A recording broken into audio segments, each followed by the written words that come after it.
Amigos, regresamos con lo anunciado. Está con nosotros la congresista de Fuerza Popular, Rosa Bartra, presidenta de la Comisión Lava Jato, a la cual le damos la más cordial bienvenida al programa. Encantado de tenerla nuevamente en el programa. Congresista, por primera vez. Por primera vez, disculpe. Por primera vez en el programa. Por primera vez. Es un honor entonces, aún mayor. El presidente de la República ha, digamos, expresado que no va a asistir, no va a comparecer, como establece la Constitución, a la comisión para, digamos, responder las preguntas que le tendría que hacer la comisión. Él ha enviado un escrito, un memorándum, no se sabe exactamente qué término usar, ¿no es cierto?, en la cual, lo he escuchado hoy día en la mañana, él dice que está respondiendo a 10 preguntas que se le habrían hecho, pero a mí no me queda muy claro en qué momento se le hicieron las preguntas por escrito, si se las enviaron. Y él dice, bueno, en base a esas 10 preguntas yo he enviado este escrito y eso es lo que voy a responder ante la comisión. Entonces, lo primero que le quiero preguntar, congresista, es si efectivamente la comisión le ha enviado al presidente de la República, al jefe del Estado, un cuestionario de preguntas, o a qué se refiere el presidente con esas 10 preguntas. Primero, tengo que lamentar la posición del presidente Kuczynski. Él es el primer mandatario, personifica a la nación y en tanto tiene esa enorme distinción, es el primer ciudadano llamado a cumplir y hacer cumplir la ley, llamado a liderar la lucha contra la corrupción, que es un cáncer que nos ha hecho y nos sigue haciendo muchísimo daño. No se le ha pedido que comparezca a la comisión, se le ha pedido que nos señale fecha, hora y lugar para que nos reciba, para que nosotros lo visitemos donde él diga, en las condiciones que él diga, que es su prerrogativa. Generalmente es así cuando... Porque él es el presidente y hay que mantener, obviamente, el respeto por su investidura. En ese contexto, al presidente se le ha pedido, díganos, señor, ¿dónde nos va a recibir? ¿A cuántos nos va a recibir? Sin cámaras, en sesión reservada, con muchísimo respeto, porque la Constitución en su artículo 97 es muy clara y dice que todos los ciudadanos estamos en la obligación, independientemente del cargo que tú tengas, en la obligación de comparecer ante las comisiones investigadoras del Congreso de la República. Ojo, no habla de comisiones ordinarias, habla de comisiones investigadoras. Que es la suya, la Lava Jato. Que es la que presido, así es. Sin embargo, el presidente, haciendo uso de un informe de la Comisión de Constitución que se pidió a propósito de la concurrencia de los fiscales, dice, no, a mí el artículo 117 de la Constitución y este informe dicen que yo no tengo por qué ir y que puedo responder por escrito. Ahí hay que hacer la primera precisión. Nunca en todos los análisis que se han hecho he encontrado uno que diga que la Constitución en el artículo 117 establece que él puede responder por escrito. Ahora, eso no existe. Entonces, para terminar con la pregunta, a la invitación que se le ha hecho, porque siguiendo un respeto absoluto al debido proceso, en la invitación que se le ha hecho se le ha dicho, señor, señale fecha, hora, lugar, etcétera, y a usted se le va a preguntar por punto 1, punto 2, punto 3, punto 4, para que luego él no se sienta sorprendido por los temas por los cuales se le pregunte. O sea, se le han preguntado sobre los temas. Así es, se le dice, se le va a preguntar sobre su participación en la interoceánica, por ejemplo. Se le va a preguntar sobre las donaciones que haya recibido por parte de Odebrecht. O sea, no son preguntas, son temas. Temas alrededor de los cuales iban a formularse preguntas. En ese contexto, el presidente ha contestado con un informe, quizá podríamos llamarle un informe no pedido, que responde preguntas que no se le han hecho. Yo escuché la entrevista que él dio anoche en un canal de televisión. Eso es lo que justamente les... Así es. Ese es y él dice, a esas preguntas, porque eran preguntas, solo les faltaban los signos de interrogación. Entonces, de pronto el presidente cree que le puede poner signos de interrogación a los temas y cree que sobre eso él puede responder. La respuesta, con mucho respeto, porque es el presidente de la República, pero nosotros somos congresistas, también somos otro poder del Estado y tenemos el deber, el rol constitucional de hacer fiscalización y control político, más aún desde una comisión investigadora que investiga los actos de corrupción más grandes y más escandalosos de la historia de nuestro país. Y si él ha tenido, no como presidente, sino como exministro de Economía, expresidente del Consejo Directivo de Proinversión, expresidente del Consejo de Ministros, participación directa en los hechos que determinaron la entrega en concesión de un proyecto que ahora está cuestionado por corrupción, por habérsele entregado 20 millones de dólares, según Joseph Maiman y según Marcelo Odebrecht, a quien fue su jefe directo, el señor Alejandro Toledo. Y quien dice, él fue mi empleado. ¿No es acaso pertinente que siendo el presidente de la República dé el ejemplo y si hay sombras de duda las aclare? ¿Por qué negarse? Nadie lo va a maltratar. Estoy presidiendo 60 sesiones. Que venga un solo invitado a decir que se le ha insultado en la comisión. Eso no existe. Él ha dicho anoche en esa misma entrevista, la comisión investigadora ya le ha recibido y ha recibido insultos. Eso es lo que le quería preguntar, porque a mí no me quedó claro si el presidente realmente tenía un lapsus, porque, digamos, los periodistas, ¿no es cierto?, somos medianamente informados y siempre estamos atentos, digamos, a la agenda política, sobre todo si se trata del presidente de la República, y que yo sepa, no recuerdo que el presidente precisamente haya asistido a la comisión Lava Jato o la comisión haya ido precisamente porque ese es el tema en cuestión, ¿no es cierto? Él dijo ayer que la comisión lo había maltratado. Así es. Y que más que un maltrato personal, decía, es un maltrato a la figura, digamos, ¿no es cierto?, a la institución de la presidencia de la República. Entonces, yo quería preguntarle si efectivamente eso había sucedido o de repente el presidente se ha equivocado de comisión o refiere otra cosa, porque el tema precisamente es que no ha asistido nunca. Así es. Entonces, yo no sé, creo que el presidente confunde las cosas. A la comisión que yo presido nunca ha querido recibir. Siempre se ha referido con mucho desdén. Porque en una primera ocasión, antes de hablar de los insultos, dijo que ese era un cuentazo y que era un circo. Ajá. Era un circo. Entonces, nos preguntaríamos quién insulta a quién. ¿Quién en realidad está teniendo una actitud despectiva, irreflexiva e irrespetuosa con lo que significa la voluntad popular? ¿Quién está incumpliendo la Constitución? Nosotros tenemos el deber de buscar la verdad y mostrársela al país. ¿Por qué no nos ayuda con eso? ¿Por qué de pronto no entiende que más allá de una protección constitucional, que tendrá su debate en la Comisión de Constitución, que más allá de eso está el deber moral y el deber político de responder por aquellos actos que él ha presidido? Y que, por ejemplo, hoy día, por citar lo más cercano, hemos tenido un exministro de Alejandro Toledo, miembro del Consejo Directivo de Proinversión, que igual que todos los ministros que ya pasaron por la comisión, hoy día dijo, bueno, yo tenía que confiar, donde manda capitán no manda marinero. Usted era marinero, sí, yo era marinero. ¿Quién era el capitán? ¿Y quién era el capitán? Bueno, el señor Cornejo y el señor Kuczynski. Congresista, yo veo aquí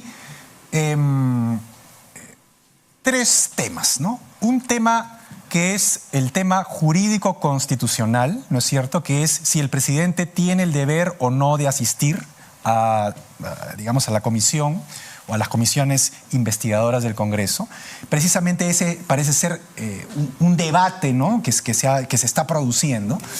Pero aparte de ese tema hay un tema que es ético, ¿no es cierto?, y otro que es político, como usted lo está adelantando, y moral.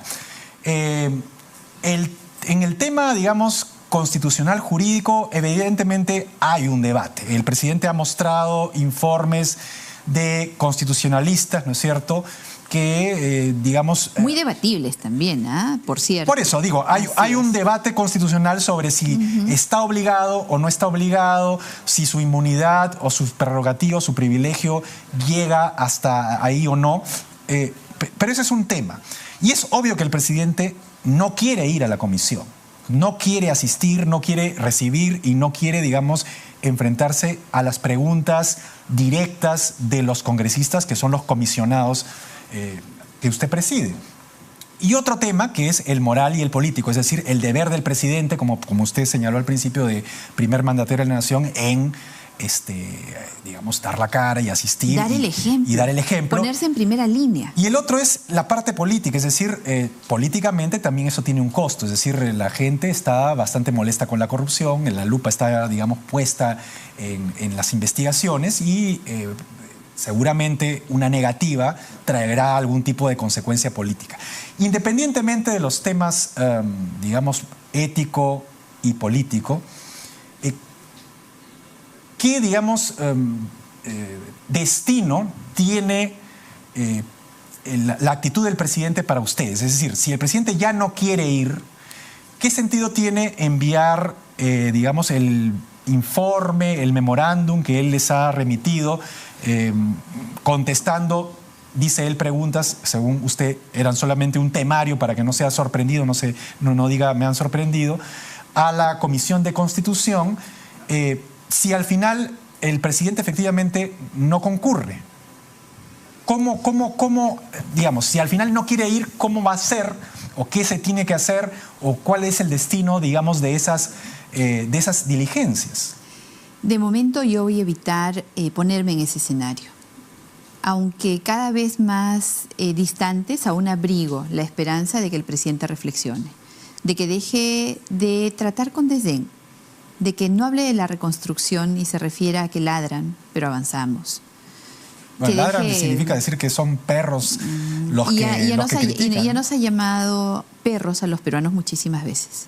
Y espero que entre en un proceso reflexivo, que sus asesores le hagan comprender la dimensión de su investidura, no para escudarse en ella, sino precisamente para hacerlo fuerte y por lo tanto dar la cara.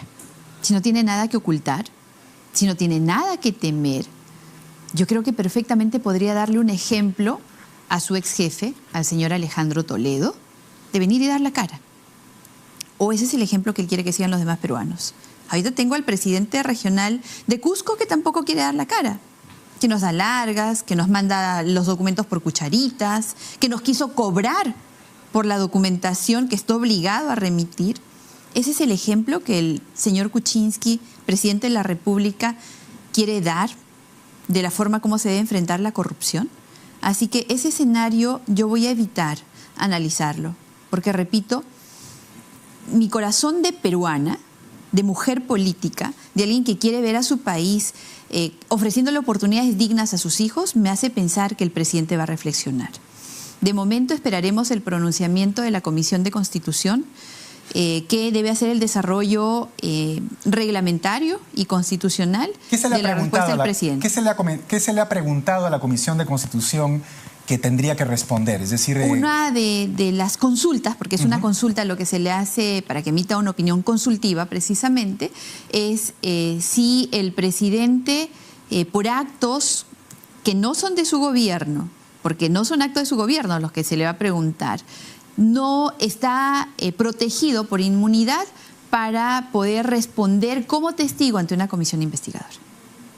Que esa es la condición que se tiene. O sea, ese es el sentido de una de las consultas que se le está haciendo a la comisión. Así es. Ahora, el congresista Juan Cheput, que es un parlamentario, uno de los más brillantes parlamentarios que tiene el oficialismo, ha dicho que es inútil consultarle eso a la Comisión de Constitución porque, en primer lugar, digamos, tiene pues una tendencia digamos, fujimorista, por decirlo con todas sus letras, y en segundo lugar, porque tampoco obligaría al presidente a nada. Es decir, lo que diga la Comisión de Constitución no obligaría al presidente a cambiar de opinión si es que no quiere cambiar de opinión. Sin embargo, él se ha escudado en una opinión consultiva de la Comisión de Constitución para decir no voy.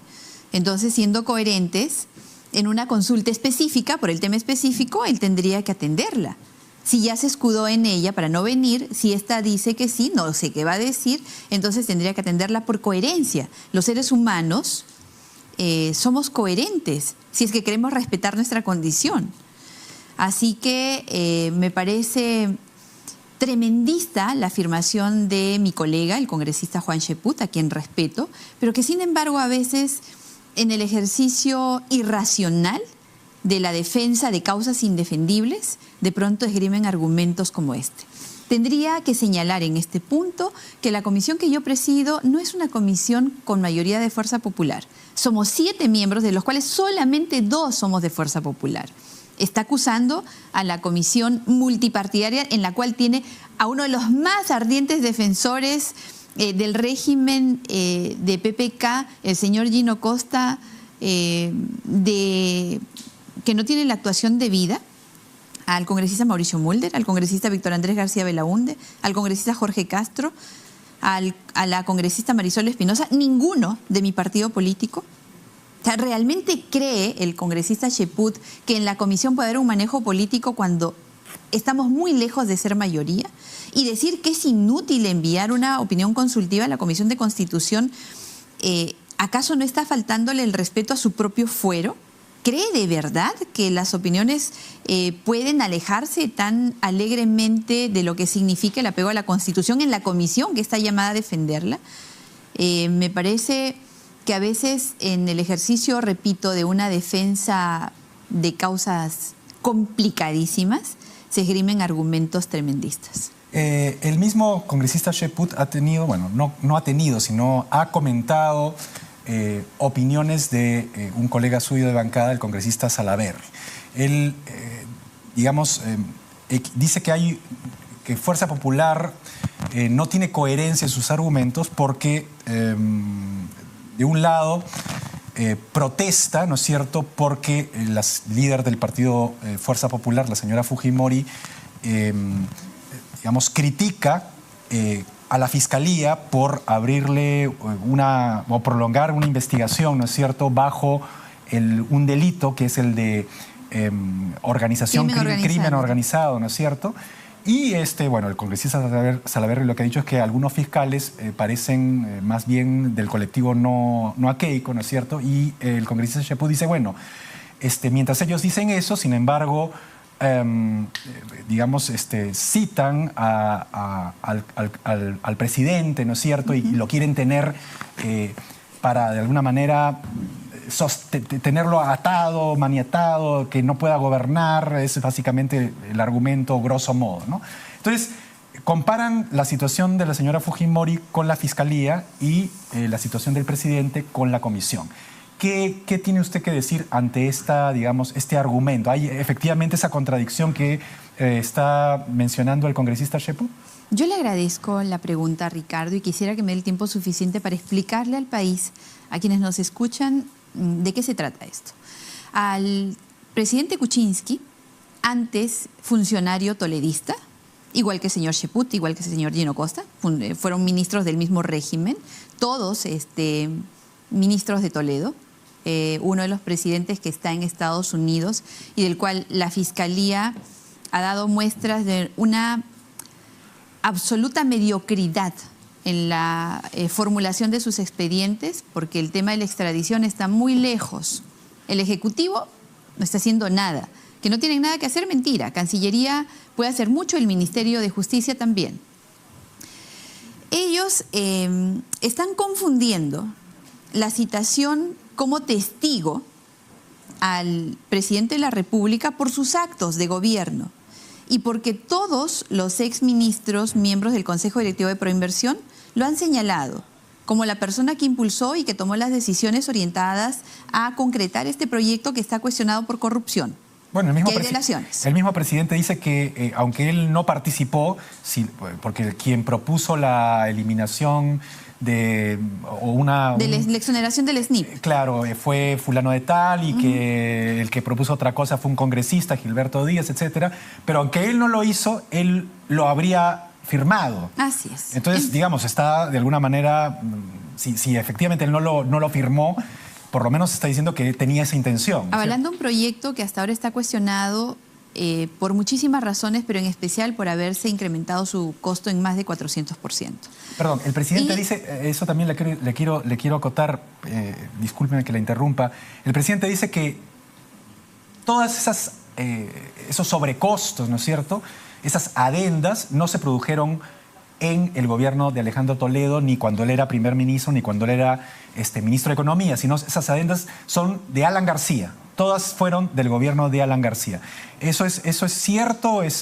¿Ustedes lo pueden cotejar con la realidad? Por supuesto, el proyecto tiene su correlato no solamente en la firma del contrato de concesión, que es la madre del cordero, porque ahí es donde se allana todo, donde aparentemente se vulnera nuestro propio ordenamiento jurídico y constitucional, donde de manera gravosa el Estado se hace cargo de todos los costos, incluyendo el mantenimiento, del 100% del costo y el mantenimiento para dar en concesión una carretera. O sea, ¿cuál era el riesgo del privado? Esa es la madre del cordero. Pero luego las adendas se dan a lo largo del siguiente gobierno, eso es cierto, y tendrán su investigación como corresponde. En este momento nos encontramos abocados a la firma del contrato de concesión. Y es este punto el que tiene que aclararse. Pero están confundiendo, le decía, este caso en el cual se le está llamando como invitado, como testigo de los hechos que él presidió, y lo confunden con el caso de la señora Fujimori, que por cierto ya vino a la comisión voluntariamente y respondió a las preguntas de todos los partidos.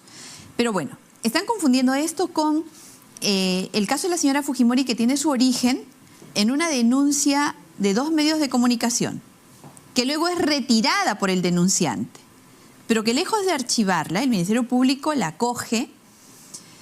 Y en este momento, al único partido político que ha presentado todos sus informes, que ha sido auditado por SUNAT, que no ha sido encontrada una sola inconsistencia, una sola observación, a pesar que los otros partidos tienen serias inconsistencias y no han presentado sus informes, por hacer cócteles, ¿calificarlos de organización criminal?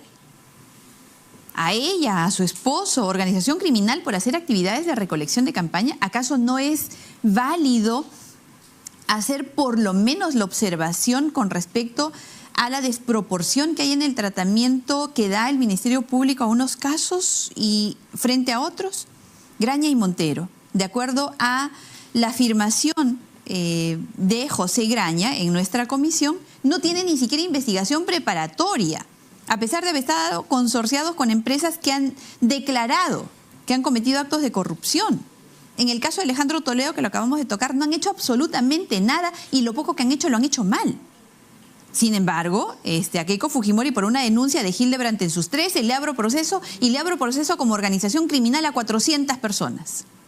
¿Eso tiene realmente alguna lógica jurídica, alguna lógica de quien debe ser responsable con la acción penal porque es el titular? ¿Debemos callar porque somos fujimoristas?